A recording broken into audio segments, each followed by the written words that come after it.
and he's one of the co-authors of the book, The JFK Assassination Chokeholds, subtitle That Prove There Was a Conspiracy.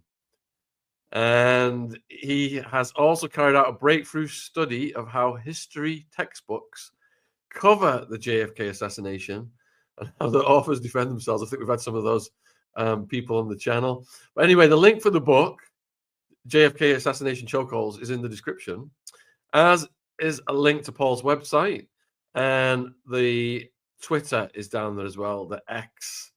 So huge thank you for coming on, man. Oh, great pleasure to be there, and hope I can, answer your questions and the questions of your audience. Yeah, we had fun with your other co-authors when they were on. So let's see what happens. And viewers, please put your questions in the chat, and we will get them to Paul. The main thing, of course, isn't this the second batch of documents to be released now? This is making international news. Mm-hmm. Understandably, there's probably a lot to digest and go through. But off the top of your head, what are you sensing from the JFK community? Well, it's interesting. I'm actually going to be looking at a podcast by one of the more renowned researchers this evening at 8:00, who's analyzed a number of files and has said some pretty interesting things that I can relate to your audience. What we have to keep in mind is, this is the final step in a declassification process that began in 1995, right after the JFK movie and the JFK Act that set up the ARRB. So there have been hundreds of thousands of files declassified before this week. And what you were missing were the final 2,600 files. 2,100 about of those have been, digitized and released. And, we can view them on the NARA website. There's going to be another 2,400 FBI documents that were recently found, that nobody's had a chance to look at. So what I'm hearing right now, I've looked at a couple of really interesting documents. One is the Schlesinger memo that was classified. He, during the Church Committee investigation. The Church Committee in the mid-1970s did a really interesting investigation. And this was a memo that may play on motive somewhat, because it was really about all the plans to completely reorganize the CIA.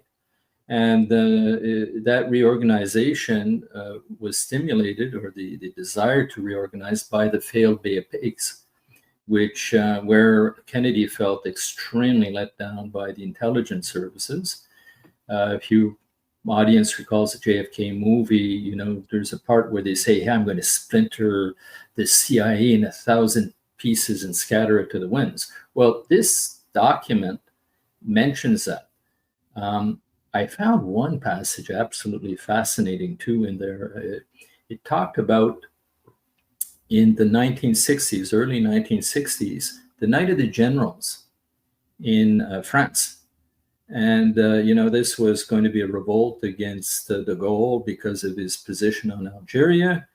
And one of the things that's written about in the memo is how the second floor of the embassy had their lights on all night, and how the intelligence operatives in the embassy outnumbered the State Department personnel by a long shot in a allied country. Okay, so there's sort of well, did they know this was going on? Is this something where did they stand intelligence-wise on the removal of de Gaulle? De Gaulle suspected that the CIA was plotting against him, so that was interesting. But the plans, by JFK to reorganize the CIA must have sent shockwaves through the whole intelligence community.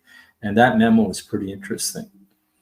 Another one, Sean, I think would be, it would be Angleton, Jesus Angleton's, he was one of the top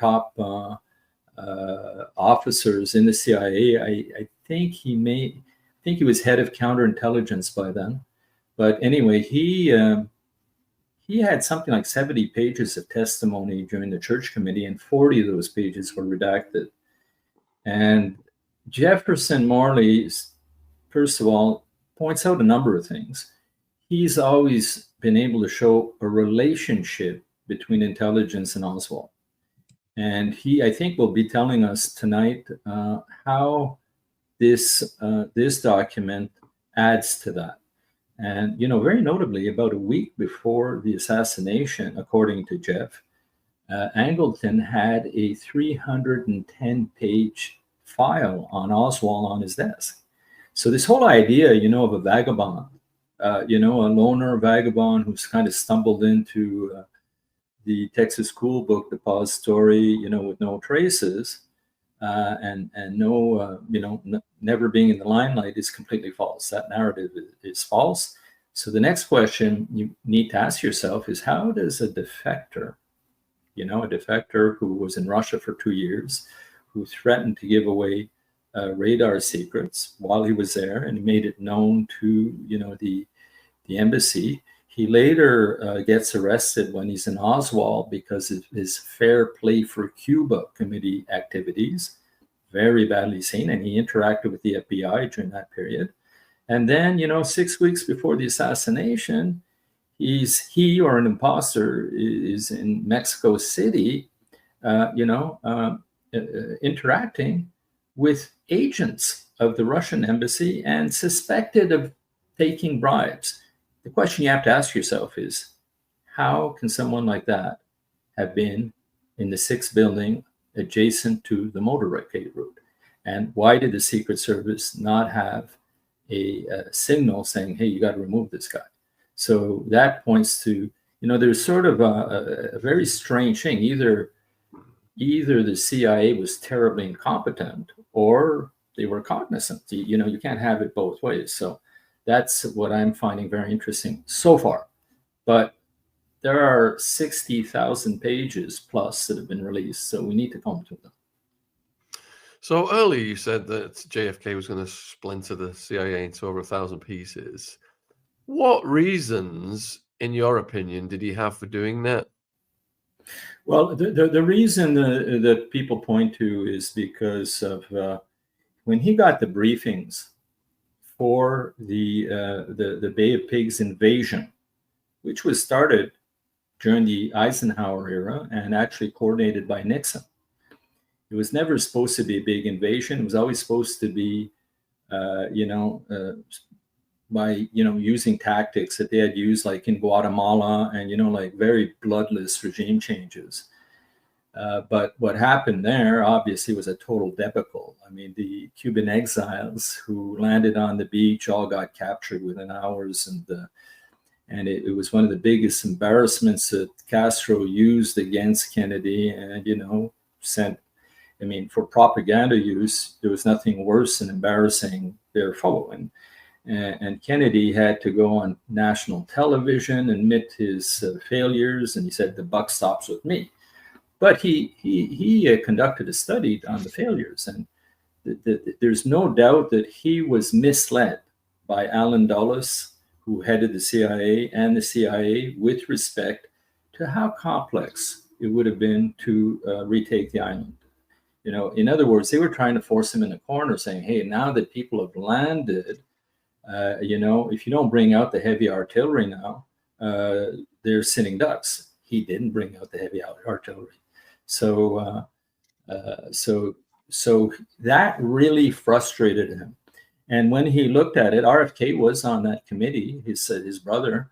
And when they looked at all the misleading information and the, you know, the terrible strategy, you know, he ended up firing Dulles because of that. And two of the top people, General Cabell and Bissell. So these were the very top people at the CIA, and he wanted then, you know, he was saying, hey, when the CIA started under Truman, it wasn't supposed to be that heavily involved in clandestine operations. It was mostly to collect and coordinate and centralize intelligence. But the clandestine part, special ops, you know, took over about 75% of the budget. So that whole area there, he figured, talking about Kennedy, and you can read this in the memo, really should have been under the Joint Chiefs of Staff and the military. Say, okay, we'll collect the information through the CIA, but when it comes time to play dirty tricks or change a regime or enact something, it's got to be through, the Army. So he would have really defanged the CIA. And that's, I think, the motive there of restructuring it. I'll add this is the CIA was also giving the US a bad image, because everywhere, whether it was France and many people, the Americans were always suspected of dirty tricks. And they rightly said, though, you say, when a communist does paramilitary stuff, it's just part of the, normal goings on. But when we do it and it gets known, it's counter to what our culture or our image is supposed to be. So very interesting memo. So in your opinion then, did he underestimate the potential enemies he was making? And also, if you were in his position, what would you have done? Some people say the biggest mistake he made when he came in was not replacing Hoover at the FBI and Dulles at the CIA. Dulles was a Republican, and he had a certain worldview that was greatly connected to his brother, John Foster Dulles, who was Secretary of State, I think, under Eisenhower, second most important person, really, in that administration. And, they had a view, Kennedy was making many speeches about decolonizing countries and actually making deals with them, more like free trade deals and cooperation deals. So he wanted a new deal. He called it not a Pax Americana. He called it something really where they could guarantee freedom and good working conditions. And so his worldview was completely contrary to,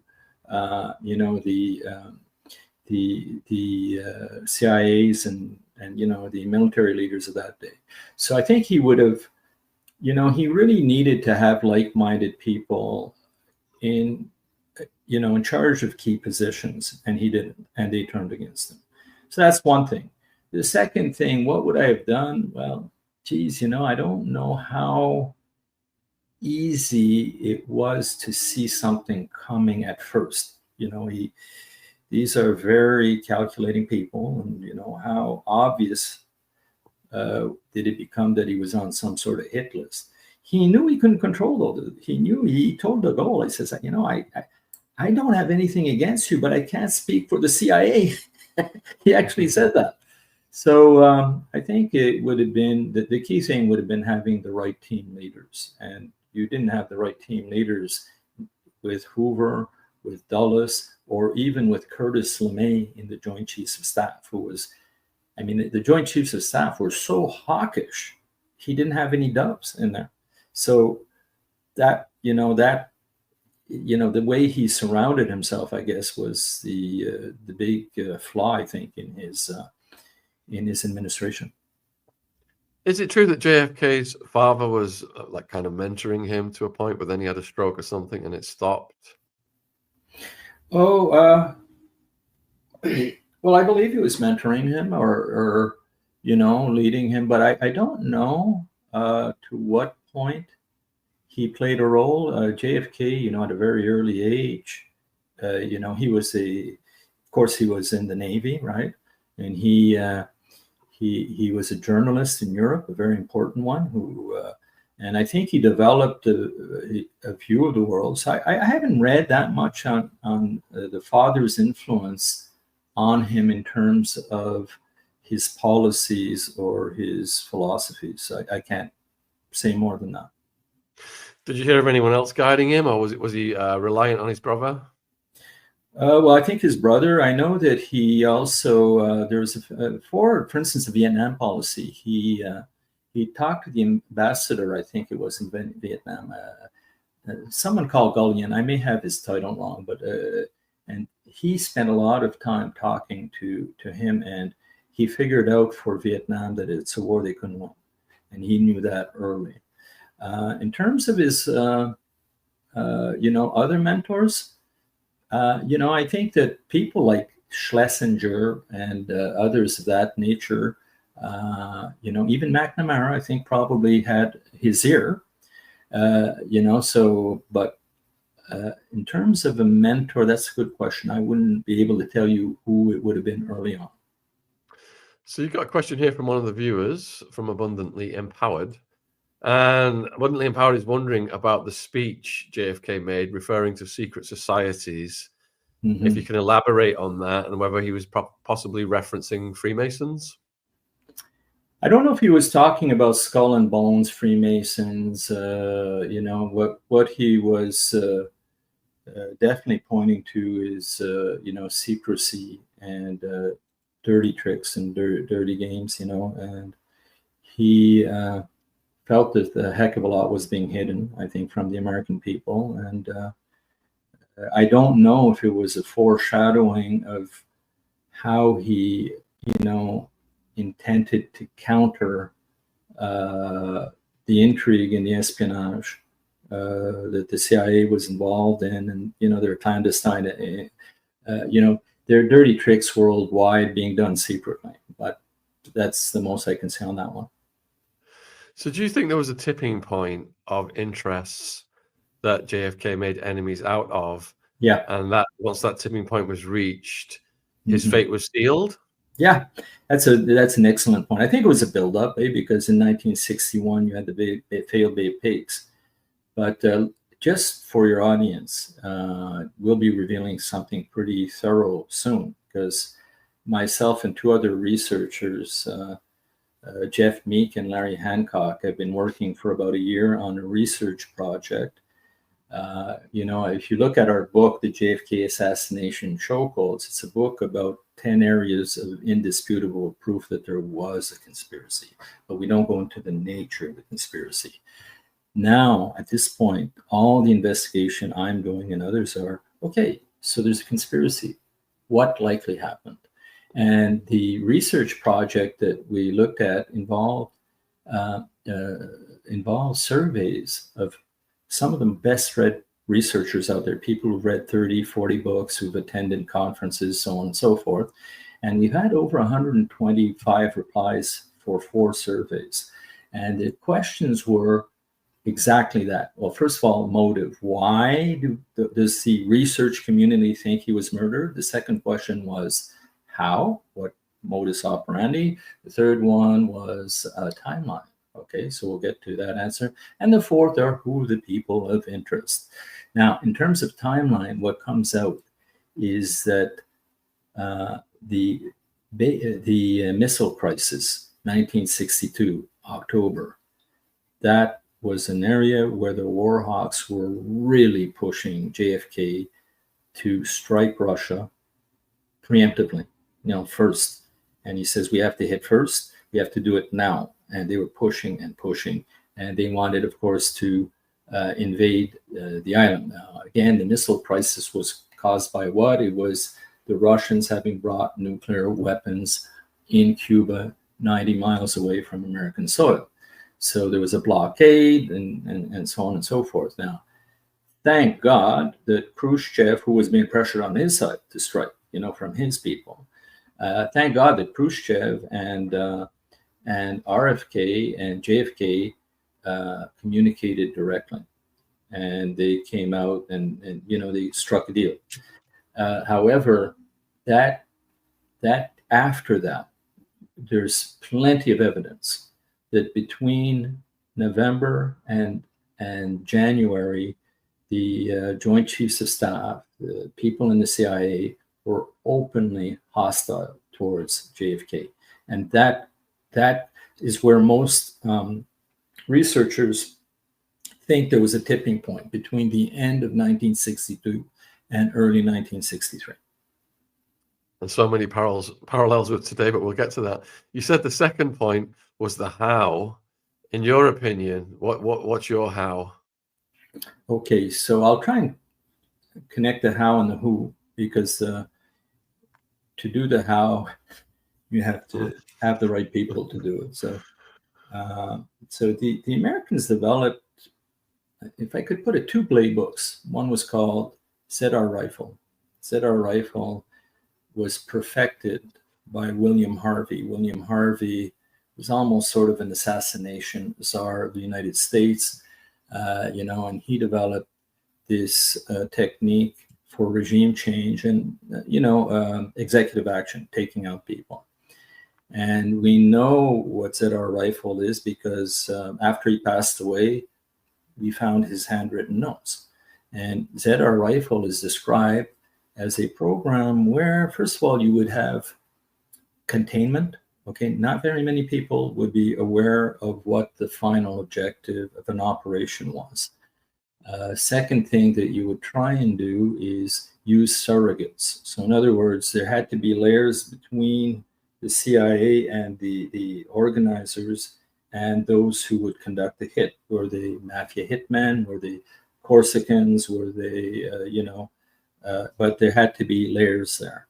Third thing is they always tried to do an operation in a way that it could be blamed on a foe. Okay, so in other words, let's do something here. And that, by the way, is why Oswald was made to seem to be in cahoots with Cuban agents. So that's one operation that you have to keep in mind. And many people, again, the survey said, you see the traces of ZR Rifle in what happened because of, the very few people and so that were involved, and the idea that a surrogate, and by the way, they used a surrogate to remove Oswald, right? Jack Ruby, who is he? He's a mafioso, really. I mean, he's connected to the mob. Now, the second program was called Operation Northwoods, and this was declassified in, I think, 1995, or an Operation Northwoods was brought out by the Joint Chiefs of Staff. And they said, here's how we could invade Cuba. We'll design a calamity. We'll design whether it's the sinking of a boat or an attack on Guantanamo Bay or something so horrific for Americans that we will have our excuse to invade and we'll blame it on the Cubans. I mean, they even said if John Glenn's rocket were to explode in outer space, and we would blame that on the Cubans. We would try and find a link there. So what you have there is, imagine if the plan had gone through where you had linked Oswald with Castro, which they tried to do with his participation in the Fair Play for Cuba Committee.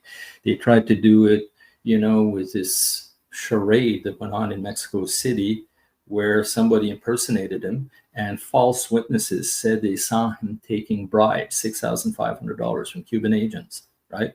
So that, imagine if word had come out saying, hey, you know what? It wasn't the lone nut. It was Oswald in cahoots with Cubans. Except that plan was nixed by LBJ, and they put a stop to it somewhere around December, in December 1963, within 4 or 5 weeks of the assassination. They gave their marching orders to the CIA and said, stop trying to link this to Castro. And there are files that show that. So I hope that answers the question. So, like the how, now who does it? Regime change specialists, people who've done it before. If you look at the people who were involved in Guatemala, Iran, Vietnam, even Watergate, a lot of the names come back. And who are these people? They were people involved in regime change operations, but in foreign countries. So this was an internal hit, maybe a little bit more complicated in some ways, because, you needed to really get security on board, right? But maybe simpler in other ways. They got cooperation from the press thereafter.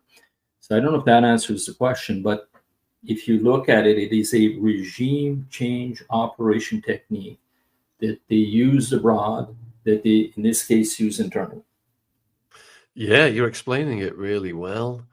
So if these people were so high up and powerful, then would they have destroyed any incriminating documents. At the time, nothing would have been allowed to have, be saved for future release. Do you think? Yeah, very good question. The answer to that again is yes. For your audience, if you want to read some of my articles and other really good articles, they could go to a site called Kennedys and King that is run by Jim DiEugenio. It's all one word. And there's a document in 1960 that came out by, probably involved Ed Lansdale, that said just that. They said, hey, how could we remove Castro but have it blamed on the Chinese communists? And they talk about exactly that, fabricating evidence, okay, and falsifying these and setting up a false paper trail. The other thing that came out for sure, okay, and this is, if you look at the ARRB, well, they've clearly said that the Office of Naval Intelligence railroaded the liaison person who was trying to pass on information to the ARB. They said that the Secret Service destroyed all of Kennedy's travel files in 1963. His travel files, where you would have seen prior plots to assassinate him.